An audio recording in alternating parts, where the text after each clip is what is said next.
and a person by the name of Clara Oswald, Jenna Coleman!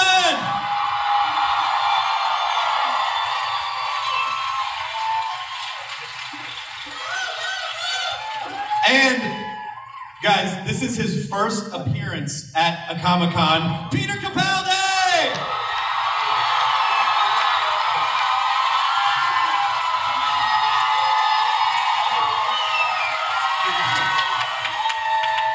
Over here, next to me. I didn't listen. This is, you guys, Doctor Who, here they are. This is your very first Comic-Con. You haven't been to one of these before. No, it's cosmic. How do you feel? There are about 7,000 people here who came out to see. You can't even see the back. I've never been in front of 7,000 people before in my life. I can't hear them all though properly.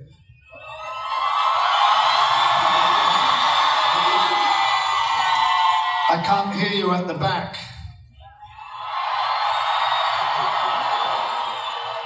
All those years in pantomime. This is, Series 8 was amazing. I absolutely loved it. I love the tonal shift in the show. You are phenomenal as the Doctor. I love that you're kind of cranky and intense and you sort of don't know if he's a good guy or not. And did you and Steven talk about all that stuff going into the season? How did you arrive at this guy? I think he just saw those qualities in me. And just cast me that way. Is that true, Steven? But partly, it's partly maximising what you've got with the new Doctor. Yeah. And what we thought Peter could bring to it. But it's a lot, do you know, the truth about this is, and no one ever quite believes me, but the difference in the way you write the Doctor isn't that great. It's what the actors bring to it that changes it, the changes in emphasis coming from the actors. And you've kind of got to get out of the way of that and facilitate it a bit. And as you start to see what Peter's doing with it and can do with it, you start writing towards it.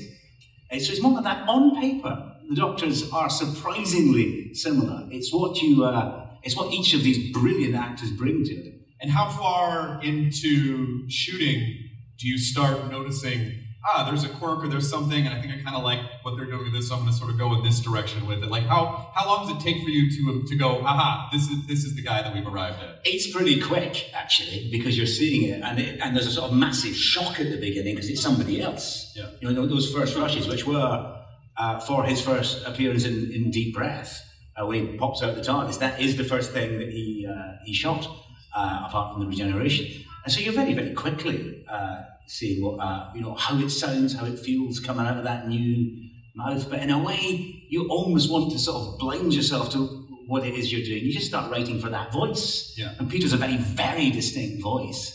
And he's Scottish, which just is automatically better. And for some reason easier for me, I don't know. And you just let him be Scottish this season. Well, we'd let him be English before. What difference is it? Yeah. It doesn't make any sense. I mean, why would he have an English accent, American accent, a Scottish accent? Why? Because a lot of places have the North. Not you, apparently. Not me, no. I didn't say I was good at it. People already knew who you were going into this, did you feel the weight of Doctor Who immediately? I mean, has it been on like any other experience, any other show that you've worked on before? Well, it's the only show that I think is in my bones very deeply. It's the only show that I've followed since I was 6 years old. So although, I always think people have a very intimate relationship with the program Doctor Who, even though it now exists on this scale, which is huge and wonderful. It's the only show that I've ever been in that I really knew and loved. And even when I went and I did an episode with David Tennant,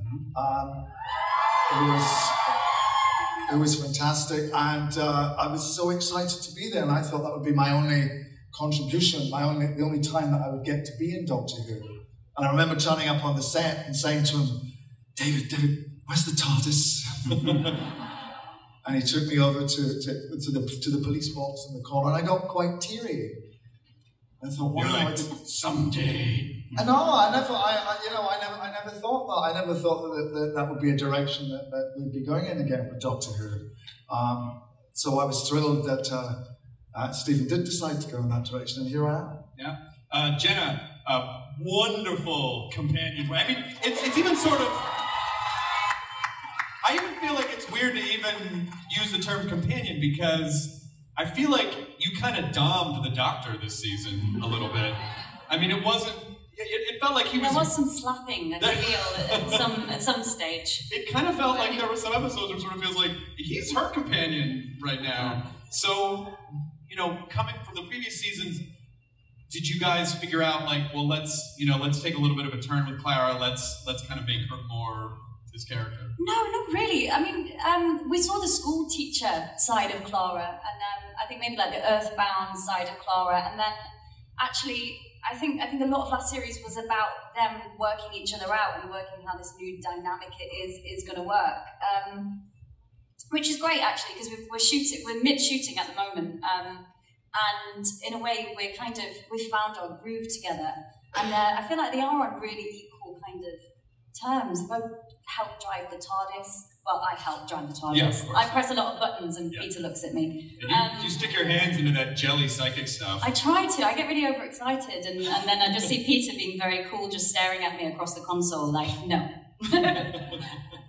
But this also, you were managing a relationship this season. And so how did your relationship with Danny Pink, how did that factor in with what is the relationship with you and the Doctor at this point? Now? What we're filming right now? Yeah. Well, I mean, obviously, you probably can't really say. In series straight at Stephen. In series 8, what was your guys' relationship? I think we were figuring it out. It was kind of quite experimental. It's kind of like getting to know your best friend all over again, and the rules are different, and the dynamic is totally different. So it was a case of it all being thrown up in the air and us exploring together and seeing how it falls, I suppose. Yeah. One of the questions, like over on Walking Dead, it's like, well, can you have a relationship in the zombie apocalypse? And it seems like, how hard is it to maintain a relationship when you are a companion to this man who snaps you up at a moment's notice? And how do you manage a personal life in that world? Well, she has a rule that she has to be dropped off like 30 seconds after she left the TARDIS, after she left. Right. That was kind of a thing, because she doesn't actually live on the TARDIS. No. She's saying, I'll come and travel through all the time and space with you, but only if you'll drop me off 30 seconds after I've left, so, I don't miss, like, maths class or something. Right. Why do you think she does it? I think she's a bit of a control freak, and I think she's trying to have both lives at once. Yeah, because she basically lied to Danny a couple times, like, oh, he says it's fine. No, it's like bending the truth. Got been a big tangle of lies last series, but this series, it's much more, she is headfirst in the TARDIS with the Doctor. Right. I want to talk to Michelle for a sec about a wonderful... I mean, you should be caught up by now if you're here, but Mistress, seeing the arc of her and seeing all the speculation from that first episode and then seeing, oh, heaven, afterlife, weird, Missy, what was your approach to this character as we got crumbs of her throughout the season and then finally paying off? Well, luckily I never know why I'm saying what I'm saying, so it kind of helped to kind of arrive fresh and just trying to stay as present as I could on the day, and obviously the writing is all there for me. It's kind of one of the easiest jobs I've ever had, because it's just a thrill to turn up and be given this opportunity to be the master. It's still sort of a pinch me moment, really. So I just hope that, as long as I knew my lines and I could turn up on the day, that some little bit of magic would happen, and just, we're really lucky that the dynamic between the three of us was sort of instantly really seemed to work. So who do you think the master is? And what do you think she wants, ultimately? I think he or she or it is everybody's idea of the kind of the best villain you can have. Maybe it's like the kind of like the best friend that you love to hate, I suppose, in a way. And she gets to say all the stuff that we think, but we're not allowed to say. She just has a kind of attitude where the rules don't apply to her, and it's that makes it really fun to play. But there was a really nice moment at the end where it just seemed like she just wants her friend. Like, it just seemed to be about friendship. Where you would think, well, there are these two opposing forces and they're constantly at odds with each other, but at the end it just seemed like, no, I just, like, what happened to us? I mean, yeah, if you really break it down, it's like it's this great friendship that just went wrong, and we've all had them, and so it sort of seems to be like her life's purpose to kind of, chase after the Doctor and try and make him understand that, no, you started it, I'm right. So as long as you're not getting that, so. And you're also getting in the way of me trying to destroy the universe, which, we've all been there. I really have to do, but the Doctor's just a bit of an irritant when it comes to that. Stephen, how do you define their relationship with the Doctor? They are friends. That's the terrifying thing. That's what's interesting, but they're not enemies at all. She isn't his arch enemy. The Master's always been the Doctor's best friend. They're just it's a friendship between a vegetarian and a hunter.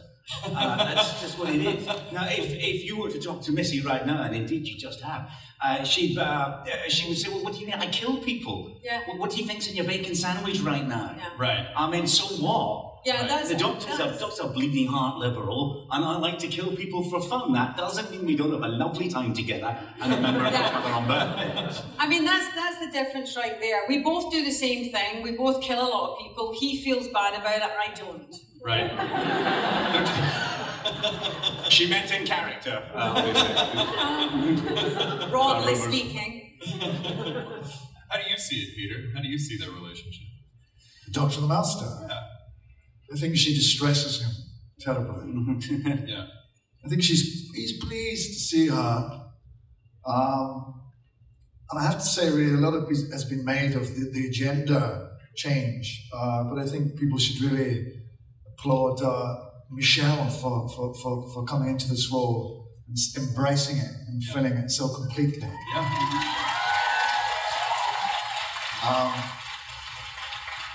So yeah, I think he finds her, his heart kind of sinks.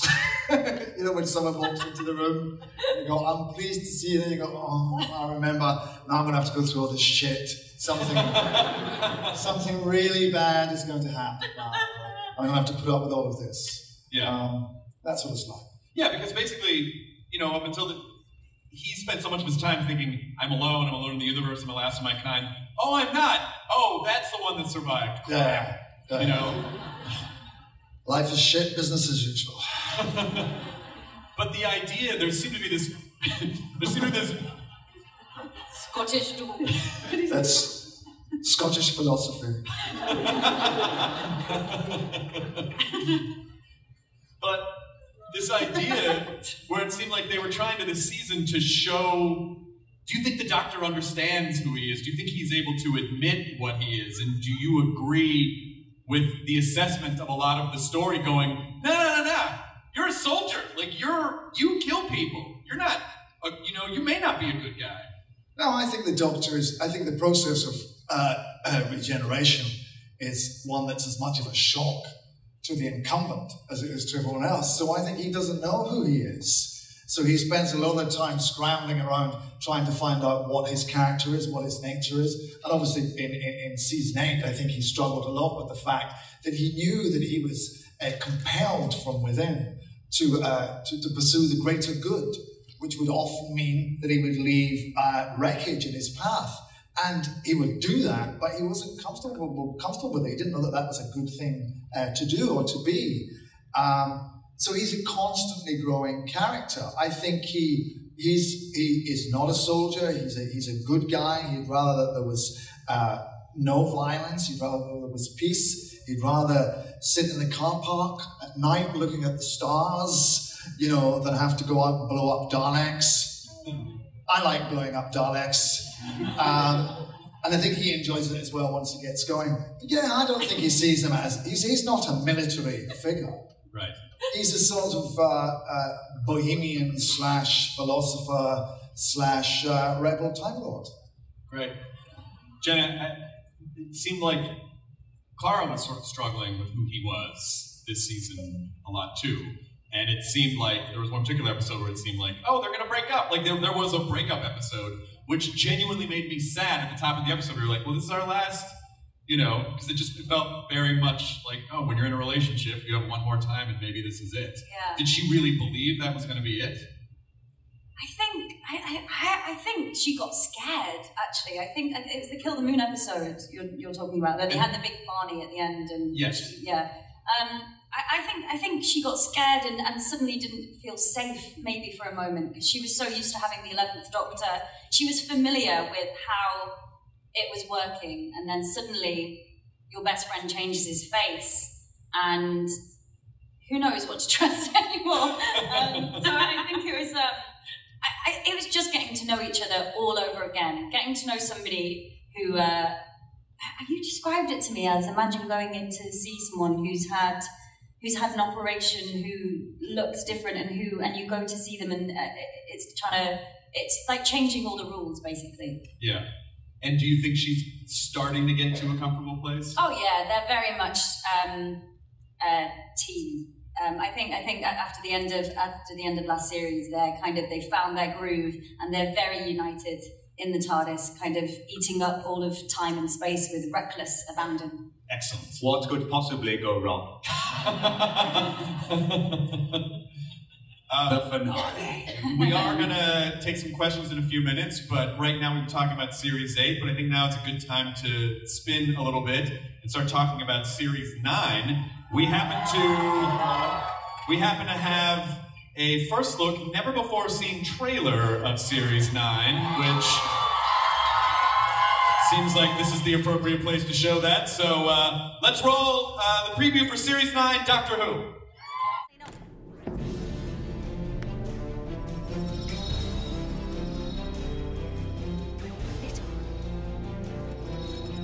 It's called the TARDIS. It can travel anywhere in time and space.